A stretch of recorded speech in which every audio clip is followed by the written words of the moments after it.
All right, good morning. Welcome into another edition of Catching Up with Tommy Mac podcast here on the 1010XL podcast platform, 1010XL.com, of course, and the 1010XL app. We are live on Facebook on 1010's page, my own page as well, and my producer and buddy Grammage will take all that footage from Facebook and put it all over social media and other podcast platforms right here at the 1010XL podcast studios. Of course, brought to me by good friends of Team Tommy Mac and just a group of businesses that do it great here in Northeast Florida, here in Duval and beyond. You get a little bit of everything with Team Tommy Mac, and there's room for more. There's always room for more. I promote you on this show, on a couple other shows, all over social media, and out in the streets, and I enjoy doing that, no doubt about that. Great people running great businesses on Team Tommy Mac. Lots to get into today. We'll do a little weekend review. It was a great weekend. My weekend ended Monday night. Tom Coughlin, J Fund was Sunday. The dinner was Sunday night, and the golf was Monday. I MC the awards banquet every year after the golf and absolutely love doing that. And then I finished my Monday by going to, what are they calling these things? Town halls, community things. Well, it was at Fletcher High School. Mayor Donna Deegan, Mark Lamping, Mike Weinstein, collectively the city and the Jaguars organization presenting the new stadium. What it all means. We'll get into that, but just a great weekend. We'll get into some OTAs, get a little to Christian Kirk, look around the NFL and the NFL international program. We'll talk about that briefly today here on Catching Up with Tommy Mac. But before we do, let's say hello to Grammage. Grammage, what's up, brother? Good morning, sir. You have a good weekend? I did. How were the Jags beach bars this weekend? Good? I did hit them not at all? partake. What's that? I would not know. Oh, you didn't hit them this weekend. Normally, you net your spot. You guys hit the beach bars. Yeah, well, Saturday had 4 flag football games in the morning. Oh, whoa! And then I was hopefully no injuries out there. No, I was stiff for sure. Yeah, I was hurting the last few days. But no injuries. Okay, that's fun. And then flag Saturday, or touch? Like you got flags? You actually got flags? Yep, okay, yep. Cool. And then Saturday night, I was running camera for the Sharks. Yeah. National Sharks. Oh, nice. So a packed working weekend on Saturday, and then Sunday I just chilled, just hung around. I ever tell you the story of the time my oldest brother's best friend growing up, and a friend of mine, Steve Kleekamp, asked me to play in his league's touch football game or flag football game. Did I ever tell you that story? I'd been cut by the Saints, and I moved back to Chicago, and I was bartending, and he called me up and says, hey, me and it's pretty competitive, bunch of guys get together, different towns, and we play at this field, and, if you want to come play, we'd love for you to play on our team. I'm like, yeah, I don't know, maybe I'll come down and just kind of, I don't know, rush the pass or something, whatever. So anyway, we agree on a date, and the phone rings on that date, and I answer the phone really groggily, and Steve Kleekamp's like, where you at? I'm like, what are you talking about? He's like, Tommy, it's Sunday morning. You told me you're going to play on our game. Hungover as you can be. Now I'm 23 years old, dying. I mean, absolutely dying. I get a ride down. It's in the suburbs, so I'm like 40 minutes away. No food, no nothing. I get to the field feeling like hell. I mean, just feeling awful. I said, I just need a few minutes by myself because he came up. He's like, hey, man, you all right? I'm like, I said, I just had a late night, but I'll be fine. I need a few minutes. So I go off to the side. It's like, it's like grass field and there's little woods. So I go by the woods. And I start yakking. I mean, just yakking. There. And it was awful. Tie up my shoes. Go over. He's like, you want to play? I'm like, man, I didn't come all the way down here to not play. I'll just, put me at defensive end. I'll go rush the passer. 3 sacks, first 3 plays, and a safety. And I never rushed a passer for in my life. I'm just like, I'm like, okay, here's your flag back. Next play. And anyway, my friend Steve comes over across me. He's like, it's going to be a game like that, huh? I'm like, I don't know, man. I thought you said you guys could play some ball down here or something, but man, it was a tough one, no doubt about it. But flag football is great, man. I love those. I miss like Thanksgiving flag days. Those are the best. You know what I mean? When you got a bunch of cousins and friends and, Thanksgiving Day games and stuff like that. I don't know. That was always a great. I'll tell you my weekend in a minute, but my Saturday night, I tell you what, Saturday, hats off to Neptune Beach and Atlantic Beach, Florida, for hosting Dancing in the Streets. What an awesome, awesome event. And no problems whatsoever. Didn't see any. No fights, no nothing. It was no big deal at all. We all had a great, great time. Got a great spot at the Lemon Bar. Found a table, which was crazy because it was jam-packed. That was a party. And if you were a young person, man, you should be in there every damn weekend. I tell you what, that place is rocking. But we sat there for a while. Then went to Ragtime, got a great table, had great dinner.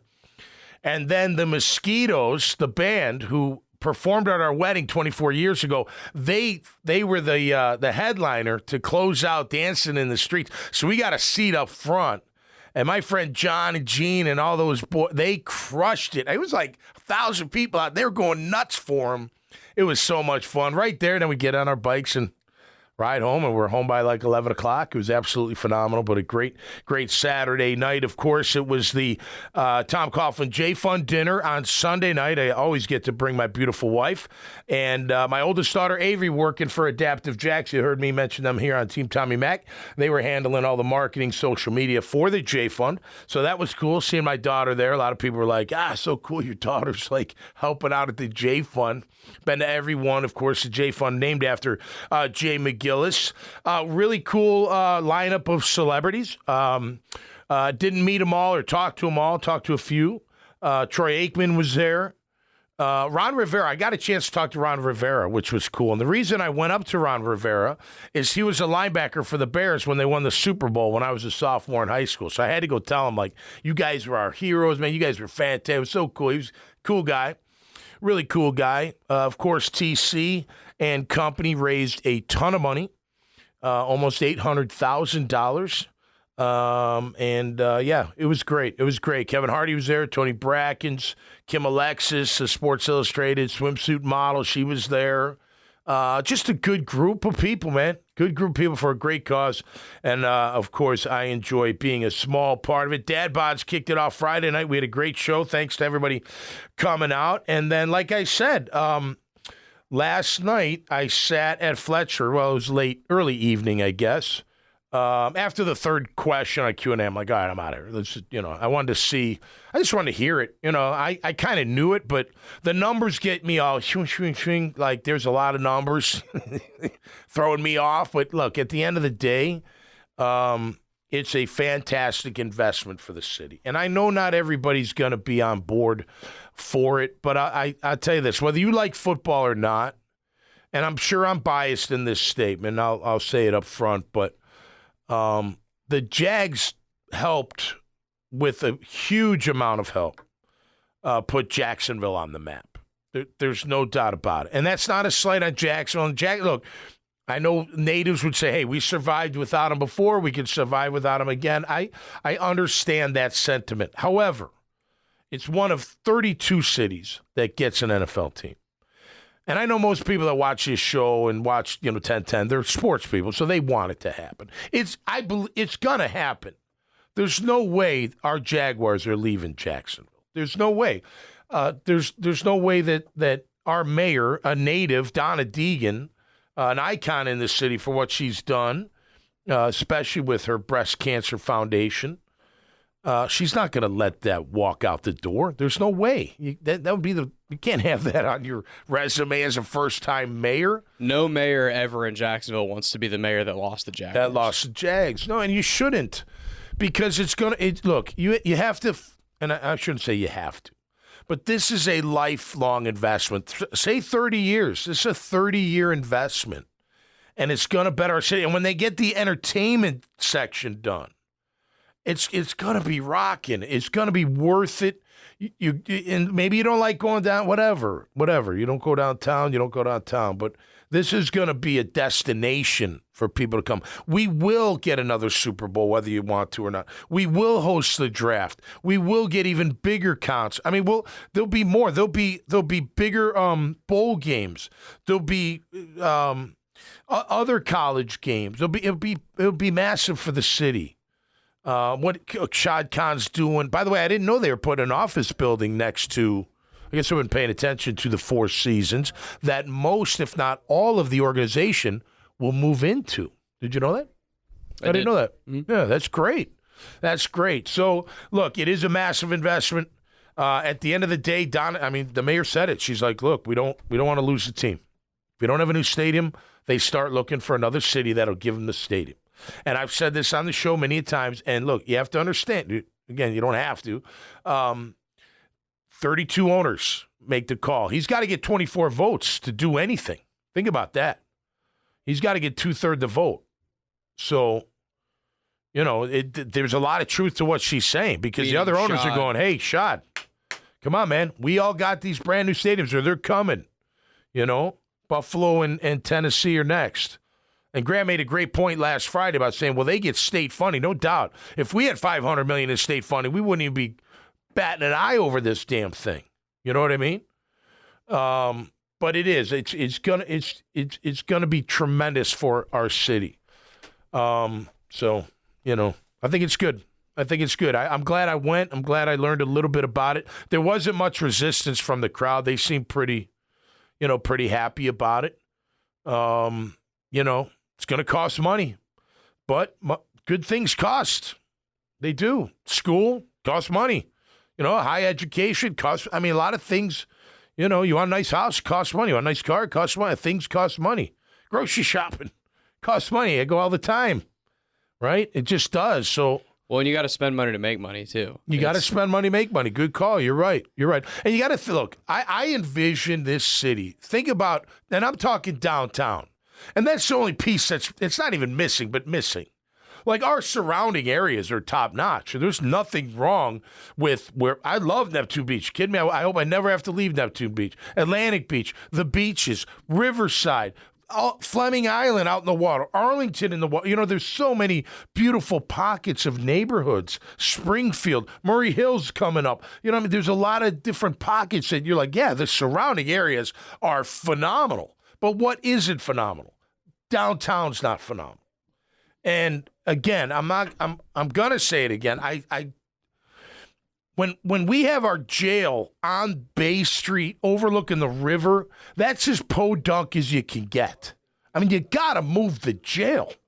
And I know, we're moving it. I've been hearing we're moving it for 20 years. You got move the jail. Get it the bump out of here. No disrespect to criminals, but you don't deserve a Riverview view. I'm sorry. You just don't. Get it out of here. Let's make all the way from the landing where it was, all the way down, all the way around the stadium, past tailgaters, and all the way down there on the water. Can you imagine all that built up inside where Lot J is, where the stadiums are, all of that built up into entertainment and offices and shops and are you kidding me? That's a destination. And not just people that live here. People from out of town will be like, man, you kidding me? You see all that kick-ass stuff on the river down there? You see all the stuff they got going on? Telling you, it's going to bring more and more and more people to the city. So go ahead. Sorry, I didn't mean to cut. Yeah, I was just going to say, I know I'm a former player. I know, this means a lot to me. It does. It does. It means a hell of a lot to me. But I think it's worth it. I think the investment at the end of the day is going to be well worth it. Go ahead. Sorry. So I was just thinking, when we kind of talked, we've talked about this multiple times and developing downtown and everything and making things. Everyone talks about bars. Everyone talks about restaurants. Everyone talks about shops. But you said something that was interesting, and I thought about this a couple weeks ago, which is offices. Yeah. More jobs down there. And hell yeah. The reason I think about that is, first of all, look at any big downtown. Every big business that's really happening has a really nice skyscraper downtown that's kicking ass, right? So I was thinking about, I had a buddy that came in town a couple weeks ago because we were going to a bachelor party that weekend, and he stayed with me, and he works for a huge accounting firm. So he was able to work for a day here at the Jacksonville location, so he'd have to take a day off. His company, again, Ernst & Young, huge accounting firm, right? Yeah, of course. Their office here is out towards Old St. Augustine. Mm-hmm. They're a huge firm. Right. Basically any other big city, they're in downtown. No, right. They are. he's my age and just works there. But say it was like someone of more consequence that's a big manager, a big boss, someone that makes big decisions, and they were doing that same thing. Yep. What if they were downtown, like they're on the 10th floor overlooking the river? You'll bring those people. You'll then bring they'd those be companies. like, shoot, man, I may just want to move here. Right. And make this my headquarters. Right. Yeah. I mean, look, we're one of the few cities that have a river that come right through it. Maybe not a few, but not every city has a river running through it like we do on both sides that are developable. So I'll say we're probably the only city that has a river run through it that then has the jail on it. That has the jail on it. Yeah, you got him with the jail. Hey, the view on my personal Facebook's a little off. It's a long story, but we're here anyway, so that's good. I did find out, because I want to get into this with the NFL, and maybe a lot of you know this, but it's interesting with this international push, because it's happening all over with the National Football League. Go back to they try. You probably don't remember this. I played in a game. They tried this in Tokyo. Like my first ever NFL game was first preseason game in 1993 over in Tokyo. I was trying out for the Saints, and we played the Eagles. And I remember thinking, man, this flight is just ridiculous. It was like 15 hours from Minnesota, and we had to drive 3 hours from Wisconsin. That's where camp was. And I'm just like, who the hell would want to make this trip, right? And that was 1993. So you thought, okay, so then you understood, well, what's the UK's closer. They've been working with the UK forever. Go a little bit further, you're into Germany, go south, into South America. Not, they're not easy travel days, but not massive. But now, think about this. They're thinking a game in Melbourne, Australia, either in 2025 or 2026. And one thing I found that was interesting, Graham. So the Rams, much like the Jags, I guess, for the UK, were awarded the rights to play the game in Australia back in 2021. And they have exclusive rights to play there through January of 2027. I didn't know teams, it makes sense. They're the closest probably to Australia out of all the NFL teams. Them and the Chargers, right? Makes sense. But I didn't know teams bid on, hey, I want that territory, right? I mean, they get it for 6 years. That's interesting. I didn't know that, right? So that's what I'm saying. So look, we already know they're in the UK. We know they're in Germany, Spain. They're going to Madrid in 2025, Brazil this year. I mean, they are expanding. Can they make the other side work? So reading this article that was out there, you could play 12 noon Monday morning in Australia for a Monday night 9 o'clock kickoff Eastern Standard Time in the United States. So you could probably do that for Thursday as well, right, or Friday. And then you got that whole time to come back. It's a 14-hour time difference. There's got to be jet lag, and there's got to be, right? I know Doug's worked it out where, we leave right away. We come back home because the 5 hours it's adjustable by the time we play the next game. 14-hour difference might I'm assuming going to take longer to get adjusted to the new time zone when you're back home in the States. Yeah. Make sense? Yeah. Anyways, I thought that was pretty interesting. The NFL International Player Pathway Program. Have you heard about that one? Yeah. So they have an academy in the UK. It makes sense. 2019. They're opening one in Australia the summer of 2024. I mean, this thing's expanding. They're gonna try to get back to Tokyo. They're doing what it's gonna be wild. They're doing what the NBA did. Yeah, right. Which is, but it's kind of interesting. The NBA doesn't really play a lot of overseas games, which is kind of an interesting deal. They have the Toronto Raptors, so obviously they play games in Canada. But of course, I don't know what the deal is there. But just in terms of growing the game globally, yeah. I mean, the NBA, if you look at the top 10 best players in the NBA, at least half of them right now are not from the U.S. No, right. Yeah, Probably absolutely. More. So I think the NFL is kind of going for that. It's just different with football, though, because there's basketball. You can grow up really playing basketball and getting in the weeds of it and being coached and playing AAU and playing high school ball in other countries. You don't do that as much in football. Yep. So they're growing the popularity. I think the NFL is doing it more just for money. Well, it's a big money maker. Well, because they make these international games. I mean, you can play it whenever you want and call it prime time. All right, basically. All right, so let me throw this at you. Could it be at one point of the growth of American football to all these other countries that we do have an NFL UK or an NFL Europe again, and they're good enough? I'm talking years down the road, like maybe even decades. League. Like a different league. A totally different league. Nobody's moving. Nobody's moving from the States anywhere. I don't think so. I don't think that's happening. However, could they grow it enough? I mean, they got these academies. They're showing people how to play the game. You're developing the game. Like, I'm talking decades down the road. Could there be an international Super Bowl, NFL United States versus NFL Europe? Oh. You know what I mean? Like, could it be? Think about it. If it grows that big, because look at America. Look at America. Just hear me out. I'm just thinking off the top of my head here. Thinking America. What's the number one sport in America? It's football, right? You can make a case for other sports, but no, it's football. It's in America, close. football. You can't make a case for other sports. Football's in my opinion. the greatest. Over in NFL Europe, it's soccer or football, right? But what if you could change that based on the popularity of the game? And then the best athletes over there go to where? Soccer right now. What if they started going to football? As youngsters, I'm talking about, and being embedded into it like we are here in the States. Could it ever, maybe it's 50 years from now. Maybe it's 100. I don't know. But could it ever get, and do the owners think about that? Or is it strictly, hey, let's just grow our brand internationally, right? Make a ton of money doing it, but there's really no end, product in sight. It's still our 32 teams. Maybe they expand over time. I don't know. Maybe there's more teams in the NFL over time. Who knows? But I got to think if they grow enough and enough good athletes start playing the American game of football, could there be another full league of the National Football League in a different continent? And they just play the one game.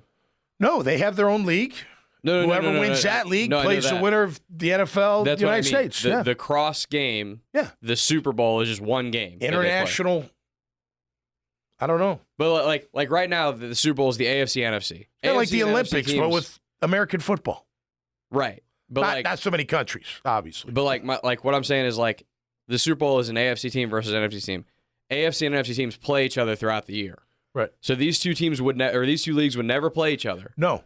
And then just once a year they meet up and play this like maybe it's an exhibition, but it counts or something. Yeah. Something like that. Or we do like a tournament. Yeah.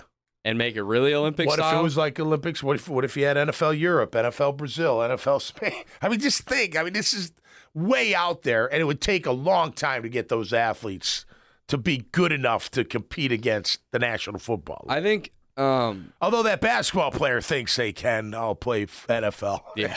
If I had I mean, we're not inside the owners' heads, but I'd be willing to bet that if you talk to them about stuff like this, they'd probably say they wouldn't mind that type of thing as collateral. Yeah. But for now, they just want the big money. Even could you imagine NFL Europe today with the hype behind what the league's doing internationally? It would have made it. It would still be playing. Yeah, I agree. That was a great league. I mean, it wasn't, it was NFL. It was guys that didn't make the NFL. It was kind of similar to the XFL and the UFL right now, or the UFL, right? The NFL Europe produced some really good talent. You go over there and you play for that city, if you had that hype and the marketing behind, like it might be pretty big. It's worked before. It was basically this time last year, a year ago, we did, Mia O'Brien and myself did the Scoop series where we talked to different players for the Jags and coaches and whatever. One of our episodes was Tony Gilbert. Oh, the ice cream. Yeah, I saw that. And Tony Gilbert, who's the linebackers coach, is one of our episodes. And NFL Europe kept him a job, and it kept him in the league. Yep. They whoever the defense coordinator was when he was here, Caldwell. Wasn't it? Yeah, might have been. Yeah, that sounds right. It was Caldwell. And then Shaq Harris was a GM. Yep.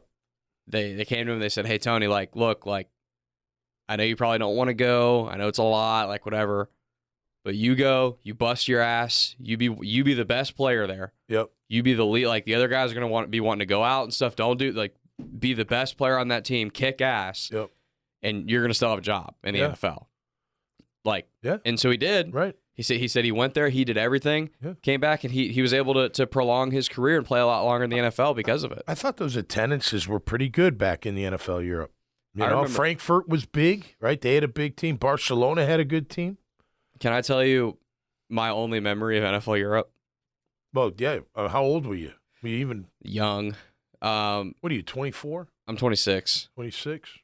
The tail end of it was when I was first starting to watch and understand football. Okay. I never watched an NFL Europe game. My only memory is they had the NFL Europe teams on Madden. Oh, yeah. Yeah. Yeah, yeah. And they were not good. Yeah. So you would just, you'd play as the Jaguars. You would just beat up on somebody. So you'd play the Berlin Fire or whoever you played and just destroy them. That's my only memory of NFL Europe. Look, a lot of guys played over there and then came over to the NFL, had successful careers. With all the hype with the NFL now, you'd think that people would go to those games to watch American football. You know, they'd go to more. I mean, obviously they love when the NFL comes because that's elite, but it's still NFL Europe, and it was still pretty good football. So what do you think would be more likely to happen? Do you think it'd be more likely that the NFL would maybe re-spark an NFL Europe type thing? Not to the point that you were talking about a minute ago where it's a competitive league. It's just maybe a feeder league or just a league. Do you think that would happen again? Or would they actually tie a knot with the UFL right now? No. I think they'd always stay separate. NFL's big machine. They're not sharing it with anybody. You know what I mean? Anybody in the States? Yeah, even UFL. Yeah, no, I don't think so. I mean, you try to get some of their players, maybe. But if you did another Europe thing, and you'd give the NFL's obsessed with this international thing, they love it. So that'd be an opportunity to expand more overseas. That's true. Yeah, you mean take those players from the UFL and be like, hey, go play in. Yeah. I would if I was young and single, especially like. Didn't have a lot of responsibility. You want me to go play football in Spain? And I'm sure, because you know this as well as anybody, not just players as well, and your tape is your resume ultimately. Yep. But knowing people does matter, right? Yeah, totally. You got a big reason that you got an opportunity in Jacksonville was TC from Boston College. Without question. If I'm a quarterback or if I'm just a player in the UFL and I'm trying my hardest to get back into the NFL. Yeah. And NFL Europe exists. And I can stay in the UFL where they're going to watch tape and whatever, but they're totally separate from the NFL. Yep. Or I can be in NFL Europe where they're tied and there's more connections. Yeah. Back and forth to the States, and I've got my defensive coordinator can put a bug in somebody's ear back in the States that's coaching the Rams or something. I would do that.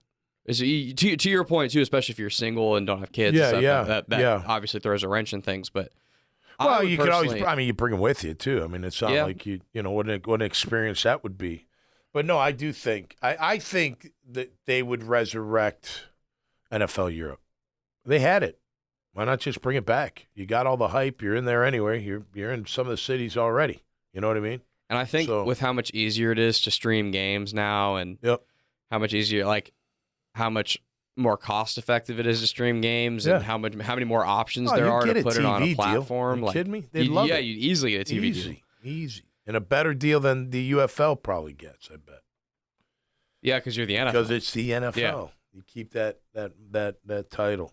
All right, that's a lot going on internationally. We're going to get into our Jags as OTAs have begun. Jag Talk brought to you by Team Tommy Mack, a great group of businesses that I am honored to endorse and represent here on this show, on other shows, and all throughout social media and out in the streets. And I got a little bit of everything for you, whether it's a kick-ass place to stay right about 4 blocks from the beach in Atlantic Beach with Salt Air Inn and Suites, Carpet Man Flooring, home of the LVP, home of everything that you could put down on a floor, whether it's carpet, tile, hardwood, highest quality, lowest prices. Azar Sausage Company, I mean, homegrown and down home, third-generation company. They do it right. They do it right here. Make sure you check out the hot and the andouille, two of my favorites from Azar Sausage Company. Get that at Winn-Dixie. Code NINJAS. Don't forget about camp this summer. Moms and dads and guardians and peeps, go to codeninjas.com. Learn how to create games. Learn how to work with Roblox and Minecraft, and also get outside and get some good exercise. Family Traditions Specialty Foods, home of Coconut Joe's hot sauces. They are absolutely phenomenal. The jalapeno, the sriracha, and the mango, all very, very good. Go to their website, Family Traditions Specialtyfoods.com, and we're going to be working on a promotion for you that you can maybe get a little discount from being with Team Tommy Mac. Michael Nickus' State Farm Agency, my agent for the past 20 years, if not more. He should be yours as well. Life, auto, home, and supplemental health. A great team. They answer the call every single time. Make sure you check them out when you're looking for your next or a new agent. Graffiti Burger Bar in Jacksonville Beach, home of the 904 Pro Show each and every Thursday. This Thursday, Austin Lane is our guest. Looking forward to catching up with the former Jaguar defensive end, UFC heavyweight, and local personality. That'll be a great time. Tomorrow night, 7 o'clock at Graffiti Burger Bar. Brand new ownership, brand new management. The McManus Burger is absolutely incredible. We created it last week. It's a beef burger, bacon with avocado, and it's absolutely and some Swiss cheese. We threw some Swiss cheese on there. I take it without the I eat the lettuce on its own, no tomato. You take it how you want it, but get it at the Burger Bar, American Burger, Graffiti American Burger Bar in Jax Beach. J-Dog, junk removal and hauling. All you contractors out there, you're remodeling, you're building new homes, make sure you check out J-Dog. They will bring their bins for you, let you fill them up, take them out. Trust, integrity, veteran-owned and operated, and located right here in Jacksonville and all up and down the East Coast. Get J-Dog. 1-844-GET-J-Dog, and I'll take you right to him. Of course, Chris Lucero with Bail Bonds, the number one name in the bail game. You get thrown in the clink, he gets you and your friends out in a blink. Make sure you take down that number, 904-822-2245. Lock it in your phone. You never know when you're going to need it. Hopefully never. But if you do, that's the man to call. All right, Jaguar Talk OTAs have begun, and the hype machine is in full force. Holy cow. Trevor Lawrence drops back. He turns his back to the defense. Here comes the new rookie from LSU doing a simple in route. Nobody covered him. Holy cow, he's wide open. Holy cow, it's a completion. Oh, what a play. That was so incredible to see all over social media this morning. I was just like, wow. Man, Brian Thomas Jr. can catch an in route with nobody covering him. It's really good. It's really, really. They're not the only ones. I'm seeing up in Carolina, Bryce Young. They're like, oh, he's the offense is clicking. It's going like, okay, throw it on air. It's great. I mean, you got to start somewhere. You can't be going against each other all day long. I'll tell you this. Look, all jokes kidding aside, I do like the fact no depth chart. I thought that was good move. Hey, man, we're just here. We're going to check you out. We're going to put you in some stuff.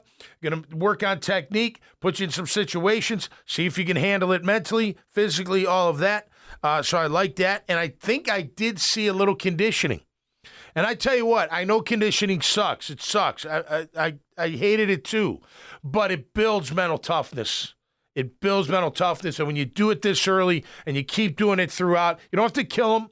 But even after practice is done, you run some gases for time, get that heart rate going, get them sprinting a little bit, getting them, thinking about how many more do I have to do? Because it does. It creates that mental toughness that I think this team lacked last year. It sounds like from all what do you hear or reports yesterday, the energy was great. Everyone's excited. Everyone's fired up and ready to go. So we'll keep our eye on it. Look, I'm just going to not get into the hype this year, right? I'm not going to get into it. I wish nothing but the best. I saw Doug Peterson and Trent Baalke at Tom Coughlin's dinner and tournament. Great. Said hello.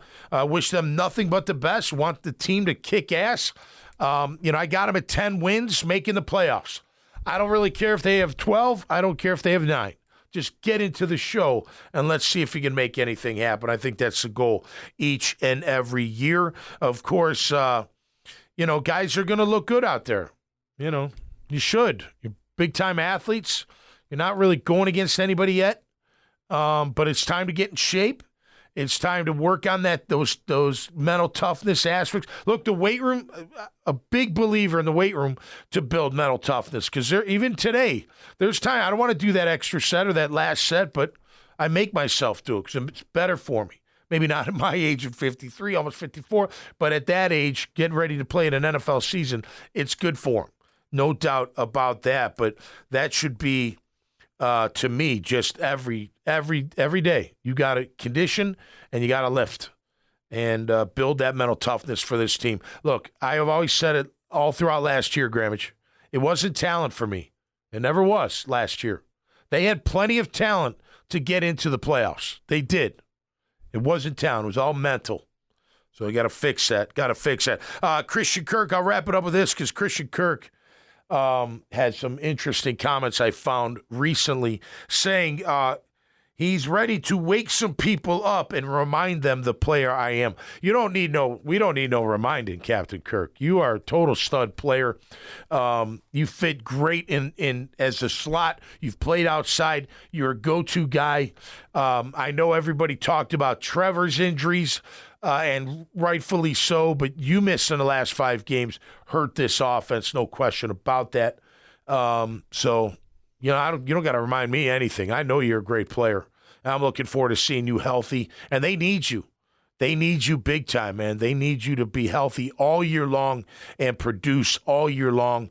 And regardless of who we've added with Gabe, with Brian Thomas Jr., the offense's passing game is going to run through you and Ingram. Those guys are going to get theirs. It's going to be fun and exciting. But those underneath and intermediate routes from the inside slot and the tight end position are going to be critical for first downs, for big plays, when they clear everybody out because they're so afraid of the speed outside that they let Captain Kirk go to work one-on-one. And I don't think there's many a DB, or I know there's no backer or safety that can cover him one-on-one in that open field. That's what makes him special, and that's when he can really shine. He can do a lot of other things. I'm not saying he can't, but in an ideal world, you got Christian Kirk working that slot, Ingram working that tight end, and the 2 outside guys with speed crushing it downfield and intermediate, right? Deep digs underneath and in the seam. So hopefully that all comes easier said than done, right? But that's the idea. And I'm looking forward to seeing Christian get back. And that hurt them last year, Grammage. He was a big loss on that. Especially, look, the passing game opens the running game. Kill the passing game a little, you're going to kill the running game a little. That's how Doug Peterson's offense works. You got to protect Trevor. Well, without doubt, yeah. I really like the weapons on paper, but I really like the weapons on paper last year. Yeah, no, I know. But if the same mess has happened in his last year where Trev has the ball for less than 3 seconds and the inside of the pocket is crashing in on him. Yep. I don't know how effective they're going to be. I agree.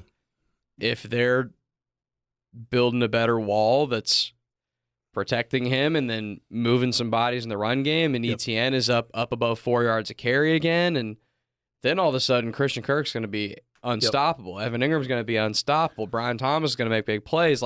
All the stuff you just said will come to fruition if those things are clicking. But I think it starts with those 5 guys up front. It does. It totally does. And they're running it back for the most part, other than Mitch Morse, which is a great addition. We'll see how the rest of the 4 shake down when the regular season hits. We kind of have an idea. I agree with that. You can combat some of that with quick throws, and you need Christian Kirk out there for those quick throws. Those quick, little option routes, 5-yard option routes, 10 yards, whatever. Get it out quick. You mean you don't First want read. Another receiver bubble screen? Yeah, exactly. Yeah, no doubt about it. But I agree. That's going to be the whole thing. Look, I think on the defensive front, they've done a great job. On the offensive line, we'll see. I want nothing but the best, but what are we going to get? Graham makes a great point. I think Mitch Morse, obviously an upgrade. He should bring a lot of professionalism and toughness to the team. Ezra played a little bit last year. He's a great athlete, right? Playing devil's advocate. He did get beaten out up in Minnesota. That's why he was expendable. Came down here, had an injury, got an injury. Again, big guy that's athletic as all get out. Without question, they like that part about him. Let's see him, really solidify that left guard spot. Sheriff, get back to 2 years ago and some of last year. I know I just think he was beat up. Hopefully he's, back to good health. Anton watching practice yesterday, but he'll be ready. And, look, I'm not closing the door on anything when it comes to the tackle position, especially with Cam, too, because right now he's our guy. But anything can happen out there. You know what I mean? Like in the NFL, someone may need a tackle. Maybe if you're willing to, put Anton at left, or maybe you're willing to put Walker at left for now, and Javon's going to be, a guy that you can count on. You don't know that yet. You're not making that call yet. You have no idea yet. But as camp goes on, they get in the pads and things start happening around the league, it'll be interesting to see. We got the cap number. We got room. Are we going to add anybody? That's when you figure out, you're like, all right, we got to do something here. But they are, as far as the O-line, they're running it back. And I hope they're right, because they ran it back with the D-line last year, and they were wrong. The interior defensive line was not good, and all you really did was redo your interior defensive line's contracts to give them money, which at the time sounded great, right? Things happen. I know now the old Devon's back. Okay, Again, I'm not going to get too excited about him either. Last year, all we heard about great camp. Well, great camp doesn't mean anything when you go against offensive line. It's not very great. So we're going to have to taper that a little bit, or at least I will. And I want nothing. Listen, I've raved about that young man since he's gotten here. I want to see. I don't think he should be a nose tackle either. I think he's got to be more of a 3, but I think Armstead takes that position. So keep him in condition and keep him low to the ground, and he'll play that much better. And I hope that's the case for Devon Hamilton, because he's a big athletic guy that should be a pretty disruptive force for your team. Sometimes he is. A lot of times he's not. So that's got to change. Hopefully the year of last year being sick and injured and whatnot is behind him, and he comes back healthy and ready to go. It sounds like from day one that appears to be the case. I've given up on the Devon Kool-Aid. Well, yeah, I do think he's out of position, dude. You can't. If you're going to be 6'3" or 4 and play nose, you got to stay low. And every time you get tired, you get high. It's just natural. Be great if you got tired and you got lower. Then you just fall to the ground and they fall on top of you. No, I'm kidding, but yeah, I'm not. I just don't think he can play nose. So if you're going to play him at nose, we'll see what happens, but no linebacker can make plays when he's in your lap. I'll tell you that right now. And he was in their lap way too much last year. I'll say this as a guy. When he played. You're going to know this better than I will because you played on defense, but just as to me, offensive and defensive line is the opposite if it's a good sign if you're playing well or not. At the offensive line, if I hear nothing from you, it probably means you're playing pretty well. Right. Penalties, not getting beat, that type of thing. Right. Defensive line, if I never hear from you, that probably means you're getting blocked. That you're not doing anything. Yep.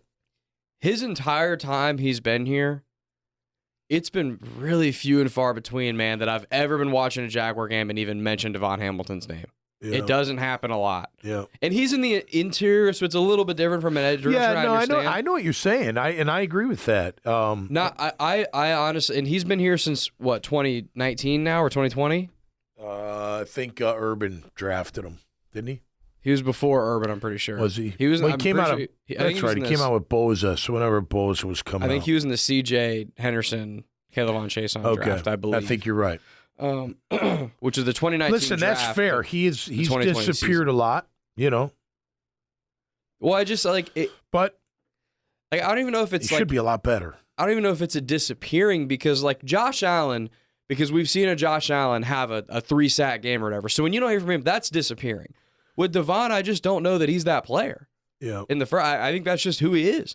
I think he's a guy that, at best, can just kind of not get totally beat and sort of hold his own. But at his best, I've never gotten the sense that he's this force that guards and centers can't block. Well, look, I think there's no can't block. I agree with that. I mean, he's not dominating in that fashion. right? And there's not many guys that you can't block. Aaron Donald, you can't block one-on-one, right? I mean, but look, what they counted on, as we all know, is the 22 season at the end. All of them were playing pretty well, defensive front, including him. He was making plays. No double-digit sacks or nothing like that, but you were counting on him being, like, getting even better. Like, that's coming. I got more of that coming. We thought that with Roy Robertson-Harris. We thought that with Foley.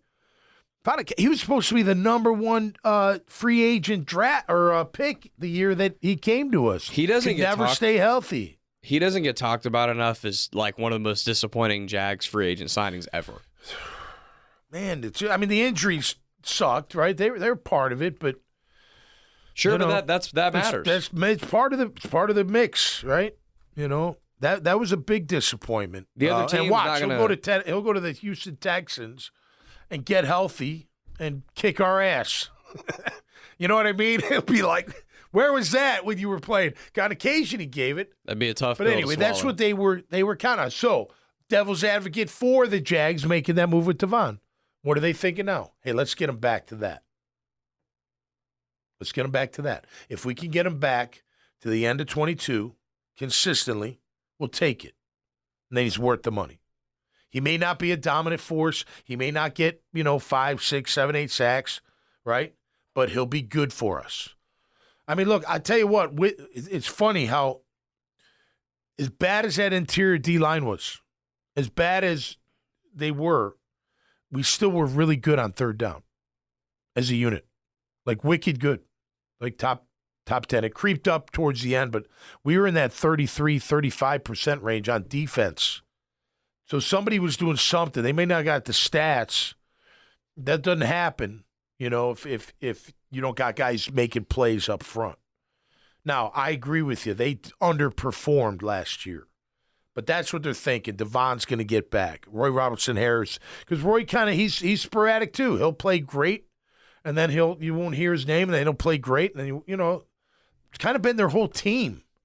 Last year, anyway. Look good, don't look good. Look good. Offense look good, defense don't look good. Defense looks good, offense don't look good.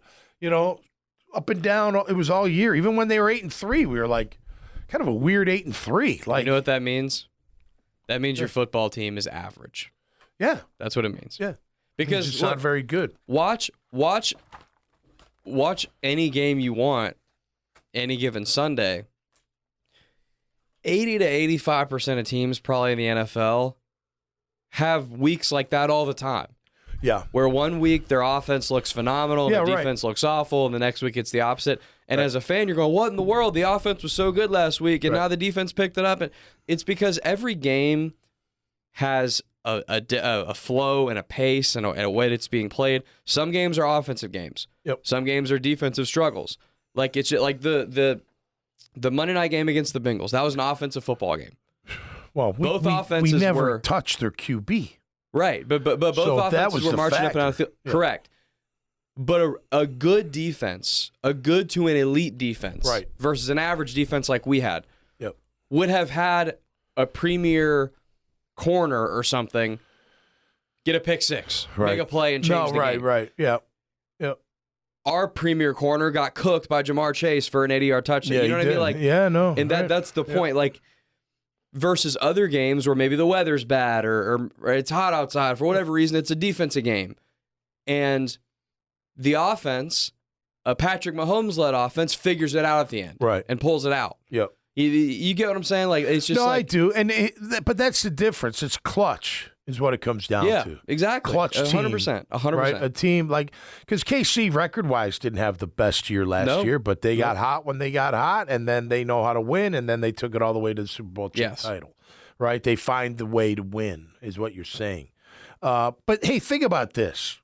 We believe that we are what the record states, right? We've been 9-8 2 years in a row. That's one game over 500. That's average. Yes. It is.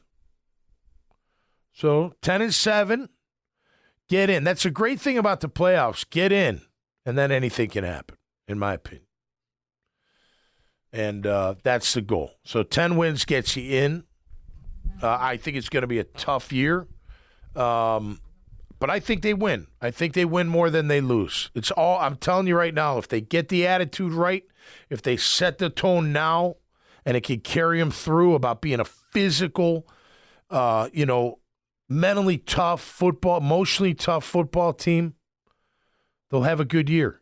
They'll have a good year. If they do what they did, we all know. And you know what? They're sick of hearing it. I'm sure they are, but that's all we know. That's all I know is what I saw last year. So, no, I'm not going to go in this year like, oh, man, this is going to be incredible. Oh, just wait. I heard that shit last year.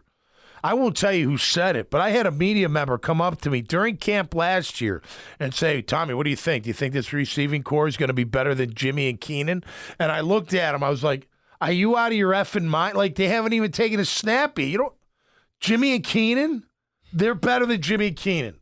But that was the hype because of Ridley. Look at him run.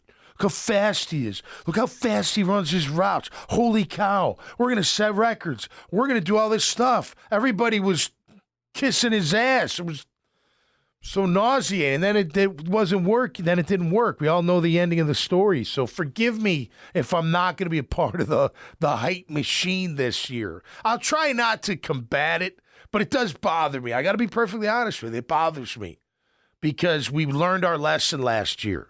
And the team, one thing that Doug's got to instill, don't listen to the hype, players. Coaches, don't listen to the hype. We haven't done squat yet. Nothing until we hoist that Super Bowl title. That's got to be the message. Forget all the hype. You're not that good. You're not. You're good. You got plenty, and you got a chance to be great. But at this point, no. You're just like any other team. You're just like, look, Carolina thinks they're good right now. With everything they've added, new coach, he's thinking what he's done with quarterbacks in the past is going to translate to Bryce Young. He's raving about him right now. That doesn't mean anything. You know what I mean? So let's earn it this year. We're going to celebrate victories, no doubt about it, like it's nobody's business, and we're going to critique losses, whether they like it or not. And that's what's going to happen. And it's a fun thing to do. And hopefully they win more than lose because there's nothing better when this team wins. And I know this may be a little bit out there, but if our team had been winning this whole time, I don't think there's even a question about the stadium. I really don't.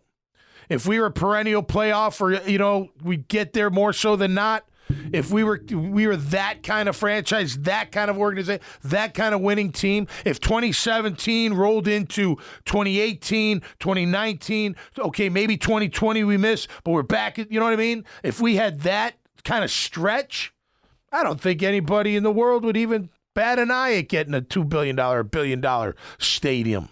We'd be like, yes, let's rock. Actually, you'd be bitching the fact that there's only 62,000 seats because the ticket is going to be tremendously tough to get when they start winning. You do realize that. We're going to go from 70 to 62. That's a big difference. And when they start winning, yeah, you'll be bitching about the ticket prices. No doubt. But hopefully we get to that because then it'll be sold out and we don't have to worry about anything. But we'll get there, no doubt about that. All right, that's going to do it for me this time around. I got Thursday this week of the Horse's Mouth. Thursday night, 9:04 Pro Show at the Graffiti Burger Bar in Jacksonville Beach. Austin Lane is our guest. Looking forward to catching up with the ex-Jag and current UFC heavyweight and local personality. June the 6th, I got to take a week off. By the way, next week, Friday, I'm out, bud. I'm traveling to Massachusetts to go see my Kelsey girl perform at the CLI Conservatory. The family's going. But when we come back, June 6th, Tom and Kelly Coughlin from the J Fund, of course. We've got them lined up. Marcus Stroud after that. Saw Marcus past couple of days at the TCJ Fund. And we'll talk about what he's got going on in his awesome career and all of that. Thursday nights for the 904 Pro Show, 7 p.m. at the Graffiti Burger Bar in Jax Beach. Until next time, stay safe out there and be cool. And we'll see you right here on Catching Up with Tommy Mack. Peace.